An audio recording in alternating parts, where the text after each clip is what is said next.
And what is it you're doing at Swansea? I'm a medieval historian, so I'm involved in a research project there that runs for 3 years on women and the law in medieval and early modern England, or it's early modern Britain, the British Isles. And can you tell us what your connection is with Edith Cavell? Yes, my branch of the family are descended from her uncle George, so she herself didn't have any children, but we are George Cavell's line. I can't quite remember what the exact designation is, but yeah, we're descended from George. Okay. And why did you choose to name your girl Edith?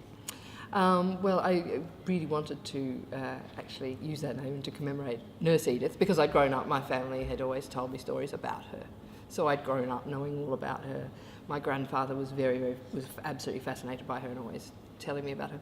So I by the time I knew I was expecting, I said, it's a girl, that's the name I want. And it was a girl, thankfully.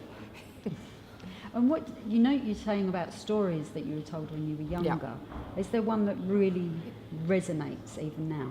Well, yes, it resonates and frustrates. My grandfather, who was born, he always used to say his greatest disappointment or frustration was being born the year after Edith Cavell was executed. And he remembers very clearly when he was a little boy, his father showing him a postcard that he had received from Edith Cavell. And so this was after the execution, some years down the track, and my great-grandfather, Francis, showed my grandfather a postcard that he had received from Edith Cavell. Now, what happened to the postcard is a mystery, because my great-grandfather died suddenly when my grandfather was less than 10, I think, or about 10 years old, so it was a sudden and unexpected death. I don't know much more about it, but he was the breadwinner and everything. The entire family was thrown into disarray. Things were thrown out and lost. Postcard was never seen again. But the story that my grandfather is, he can clearly remember it. That's really great. Have you felt she has been commemorated in 2015? How? What were your responses to the commemoration events?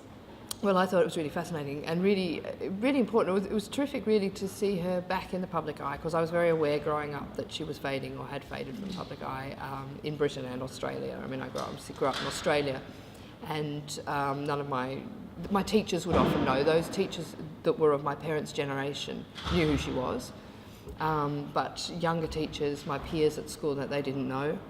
And when I arrived in Britain, I discovered that even some of the older generation didn't know, so it was almost as though her memory was being lost even more quickly in Britain. And then all of a sudden now she's being remembered and commemorated and so forth, so it's terrific.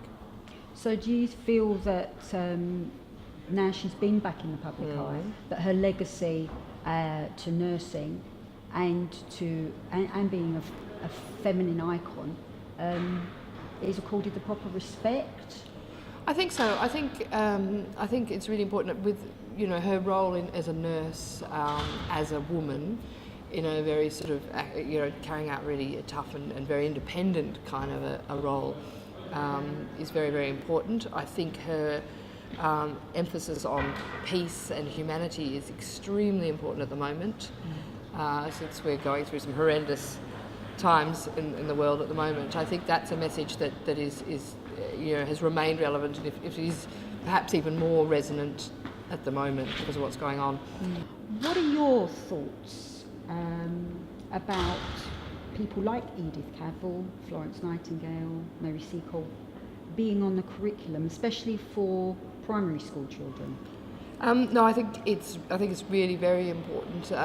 In the case of all three people that you just mentioned, they're women who undertook very important roles, all of them in nursing and so forth.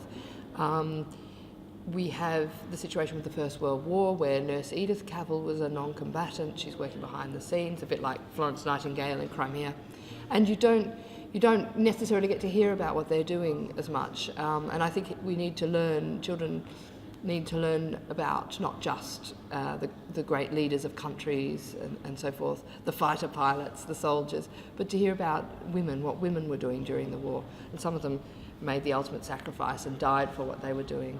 And I think it's not often heard about, and it's a very important part of our history.